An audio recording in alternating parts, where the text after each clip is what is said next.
yaquluna ma la yaf'alun, na kwamba wao wanapenda kusema wasiyoyatenda. Sifa hizi ni sifa za baadhi ya machawa wa Kitanzania.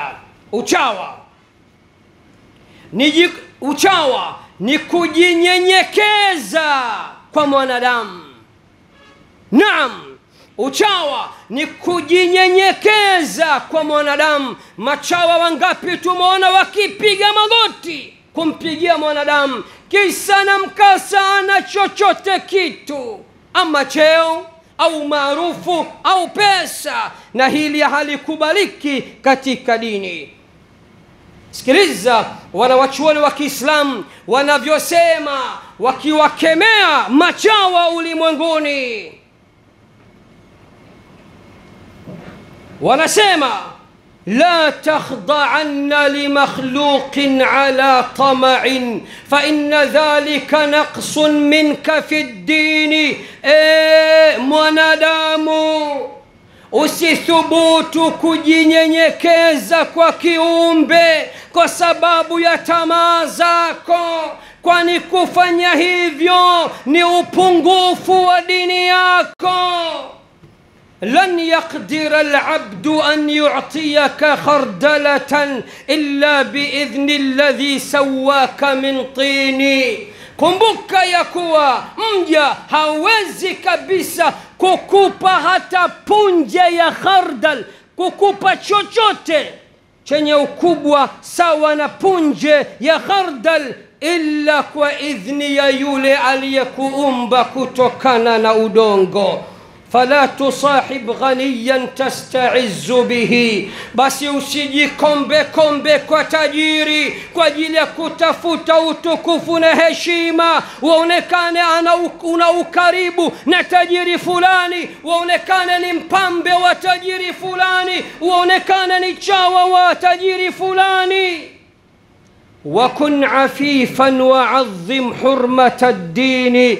kuwa mwenye kujiheshimu na linda heshima ya dini yako.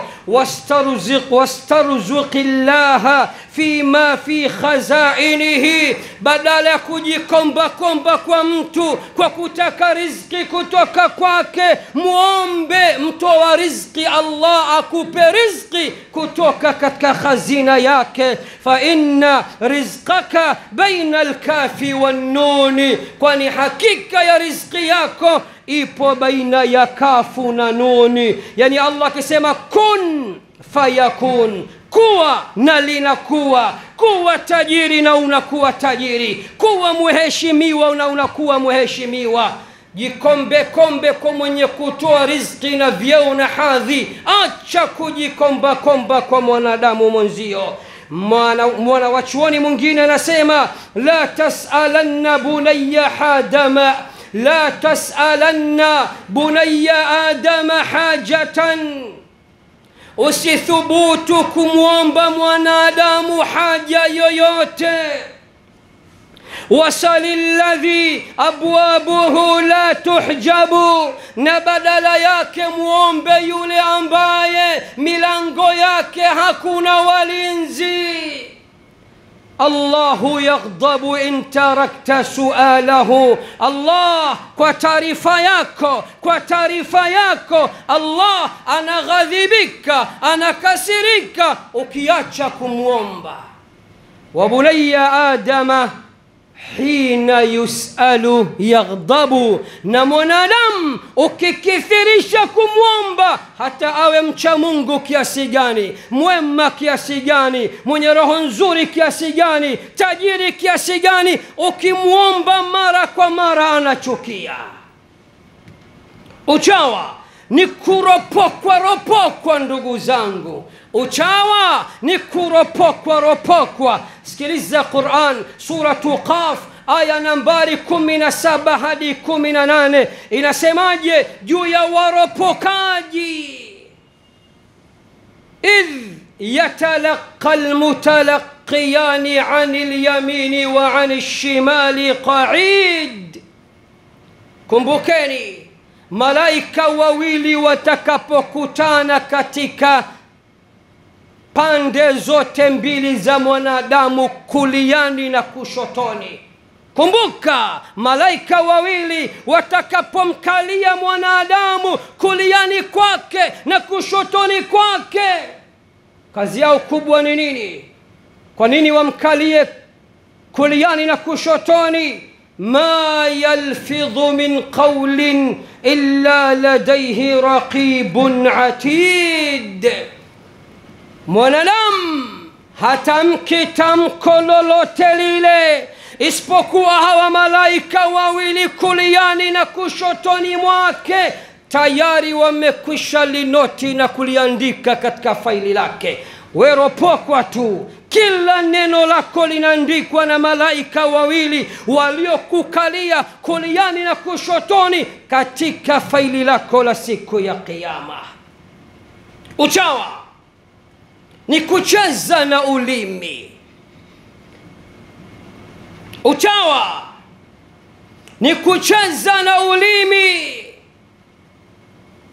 Na machawa kauli mbiu yao, ikiwa wacheza mpira wanapata pesa kupitia miguu yao, sisi tunapata pesa kupitia ndimi zetu.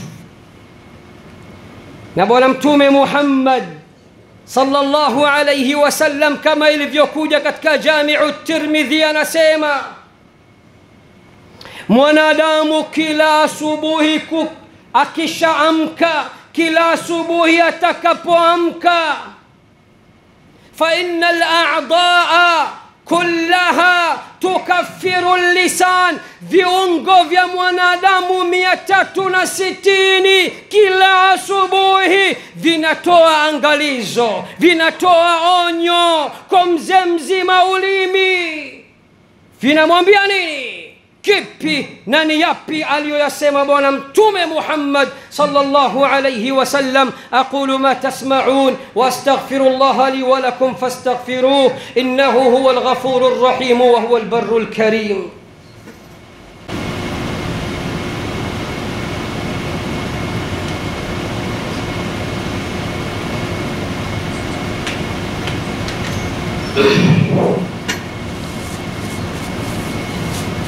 الحمد لله رب العالمين، وأصلي وأسلم صلاة وتسليما يليقان بمقام أمير الأنبياء وإمام المرسلين سيدنا ونبينا محمد وعلى آله وصحبه أجمعين.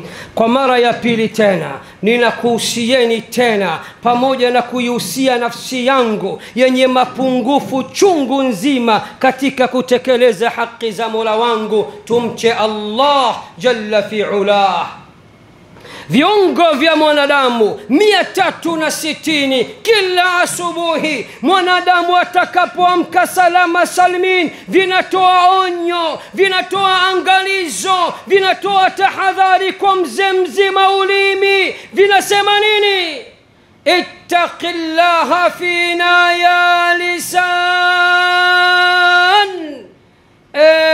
Ulimi, mwogope Allah kutokana na sisi. Ulimi, mwogope Allah juu yetu sisi.